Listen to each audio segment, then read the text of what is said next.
7 ماہ کی بلڈنگ کا کرایہ کیسے دیا ہوگا انہوں نے؟ نہیں دے سکتے. پیرنٹس نے تو کوئی بالکل نہیں کوئی فیس وغیرہ جمع کروائی، نہ ہی وہ کروائیں گے. کہاں سے کروائیں گے بھائی؟ ان کے پاس تو ایسا کوئی نظام نہیں ہے کہ وہ فیسیں جمع کروائیں گھر میں بیٹھے فارغ. تو پھر جو اسکول ڈائریکٹر حضرات ہیں وہ رینٹ کہاں سے دیں گے؟ مطلب رینٹ دیں گے نہیں، بلڈنگ خالی کرنی پڑے گی. بلڈنگ خالی کرنی پڑے گی، نئی بلڈنگ میں جا کے پھر کیا ہوگا؟ وہ اسٹرینتھ جو تعداد جو وہ پیچھے سے لے کر آئے تھے آگے نہیں رہے گی، بلکہ میں سمجھتا ہوں کہ ہوگی نہیں. اور 50+ اسکول جو ہیں وہ آپ کے بند ہو جائیں گے. بڑے ادارے جو ہیں جو ویسے ہی مگرمچھ کہلاتے ہیں، چھوٹی چھوٹی مچھلیاں کھانے کے وہ پہلے ہی عادی ہیں، وہ رہ جائیں گے، اپنے پیسے کے بل بوتے پہ رہ جائیں گے. جو رزلٹ دینے والے لوگ ہیں، محنت کرنے والے لوگ ہیں، اس پروفیشنل طریقے سے جو اس کو بڑے اچھے لیول پہ بچوں کو راہ دکھا رہے ہیں، وہ لوگ ختم ہو جائیں گے. مطلب کہ جو آپ نے اعلان کیا تھا مدینے کی ریاست کا، جو آپ نے اعلان کیا تھا بدلتے ہوئے پاکستان کا، جو آپ نے اعلان کیا تھا انقلاب کا، تبدیلی کا، وہ اعلانات آپ کے ختم ہوئے. آپ نے ایک مخصوص طبقے کو وقت دیا، ایک مخصوص طبقے کو اوپر لے کر گئے، اور غریب جو تھا پہلے ہی پسا ہوا تھا، مزید آپ نے اس کو اس قدر مارا کہ وہ دفن تو نہیں ہوا لیکن دفن نہ ہونے کے برابر دفن ہو گیا ہے وہ. اب اگر آپ سٹیپ 2 کا ذکر کریں، کرونا پھر آ رہا ہے، تو میرے بھائی لوگ یا مر جائیں گے یا مار دیں گے. دو ہی بات تھی، مر جائیں گے یا مار دیں گے. اب گزارا مشکل ہے میری جان. اب ایسا نہیں ہے، یہ پاکستان ہے. افغانستان کہاں چلا گیا ہے؟ بنگلہ دیش کہاں چلا گیا ہے؟ آپ کی کرنسی کہاں چلی گئی ہے؟ آپ کی کھانے پینے کی اشیاء کہاں چلی گئی ہیں؟ آپ کا پٹرول کہاں چلا گیا ہے؟ آپ کا گولڈ کہاں چلا گیا ہے؟ آپ تو کہتے تھے کہ جو کوئی نیچے والی چیز اوپر جائے تو حکمران چور ہے. تو میری جان میں آپ کو چور تو نہیں کہتا، لیکن افسوس کے ساتھ یہ ضرور کہوں گا کہ عوام مر رہی ہے، پس رہی ہے، ختم ہو رہی ہے. کرونا وائرس کو اب رہنے ہی دیں. اپنے SOPs کی تھوڑی سی نرمی کر لیں. اللہ نہ کرے کہ کوئی ایسا سلسلہ شروع ہو تو SOPs کو ذرا سخت کر لیں. لیکن اداروں کو بند کرنے کی کوشش مت کریں. ادارہ کوئی بھی ہو، تعلیمی ادارہ ہو یا انڈسٹری ہو، اگر یہ نہیں چلیں گے آپ کو ٹیکس نہیں ملے گا. اگر آپ کو ٹیکس نہیں ملے گا تو ملک کیسے چلے گا؟ تو پھر لوگ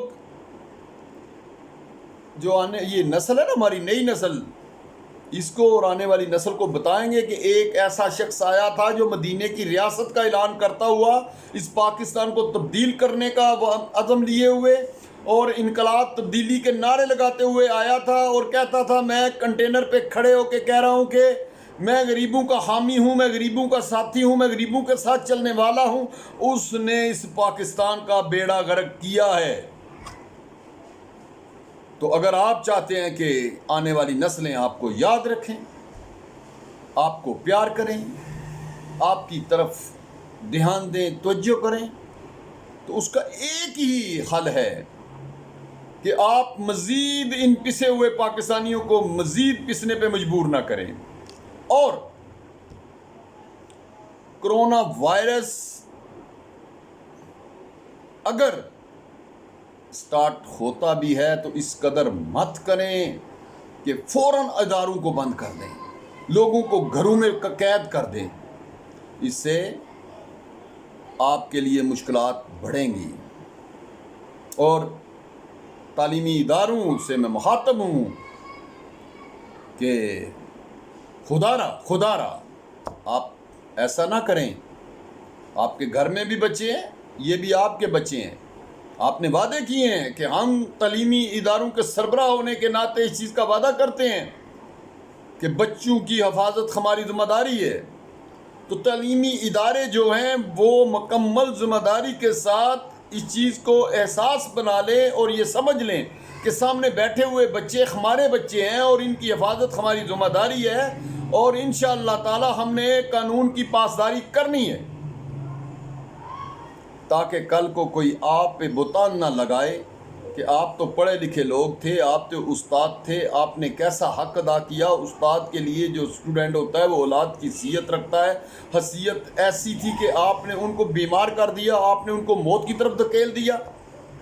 تو کل کے رونے کے بجائے آج آپ نے اصلاح کرنی ہے، آپ نے بچوں کے ساتھ محبت کرنی ہے، اور محبت کے ساتھ بتانا ہے بھئی آپ نے آتے ہوئے ماسک کو پہن لینا ہے، گلوز آپ کے ہونے چاہیے، سینیٹائزر پڑا ہوا ہے اس سے آپ ہاتھ واش کر لیں. تو مختلف طریقہ کار، ان طریقہ کاروں کو آپ اپناتے ہوئے اگر اداروں کو چلائیں گے تو انشاءاللہ تعالی ہمارے در چلیں گے. ادارے رکیں گے نہیں. روکنے والے اس لیے خاموش ہو جائیں گے کہ ان کے پاس کوئی جواز نہیں ہوگا آپ کو بند کرنے کا، روکنے کا.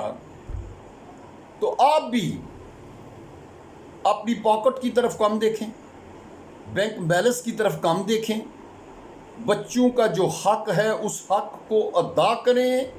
جو نقصان بچوں کا پیچھے ہو چکا ہے پڑھائی کا، اس کو برابری کی طرف لانے کے لیے اساتذہ کو کہیں کہ محنت ڈبل کر لیں.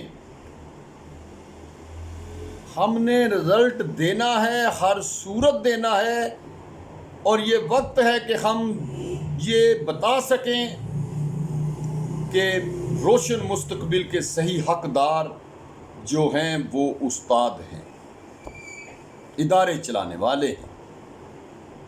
تو اس پاکستان کو اگر آپ بہتری کی طرف لے کر جانا چاہتے ہیں، ایک بار پھر میں یہی کہوں گا کہ وقت کے حکمران مذاق میں بھی اب لاک ڈاؤن کا مائنڈ میں مت لائیں.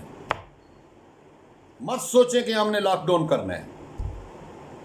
سنبھال ہو یا دوسرا ہو، گھروں میں جب لوگوں کو آپ قید کر لیں گے، لوگوں کی بھوک بڑھ جائے گی، مفلسی بڑھ جائے گی، اس کے بعد آپ کہیں کہ ہم نے سنبھال کیا تھا، تو وہ سنبھال بھی آپ کا ہی ہے، بڑا ہی ہے. تو برائے کرم اس کرونا وائرس سے خدا کرے کہ ہمیں چھٹکارا مکمل مل گیا ہو.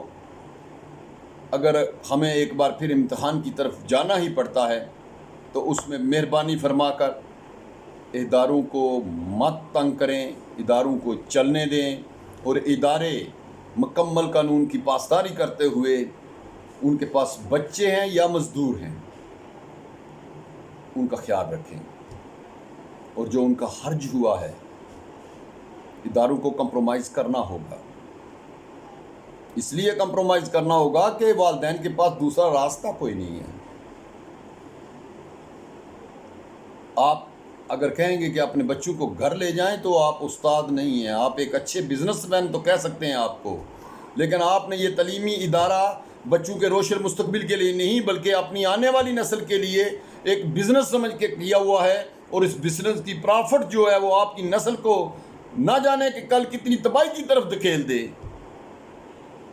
تو آج کی دعائیں ہو سکتا ہے کہ آپ کے کم پیسے آپ کی نسل کو آگے لے جائیں.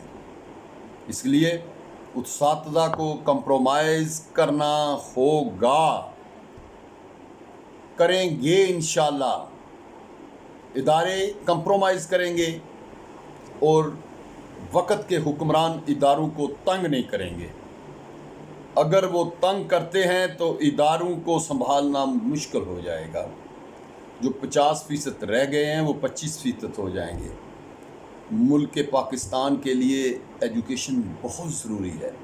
اگر ایجوکیشن نہیں تو پھر ہمارے پاس کچھ بھی نہیں ہے. ہم بالکل خالی ہیں، اندھیرے میں ہیں، ہمیں راستہ نہیں دکھائی دے گا. انشاءاللہ تعالی امید رکھتا ہوں کہ آپ اس بات کو اپنے پلے باندھ لیں گے، سمجھ رہے ہوں گے۔ اللہ میرا اور آپ کا حامی و ناصر ہو۔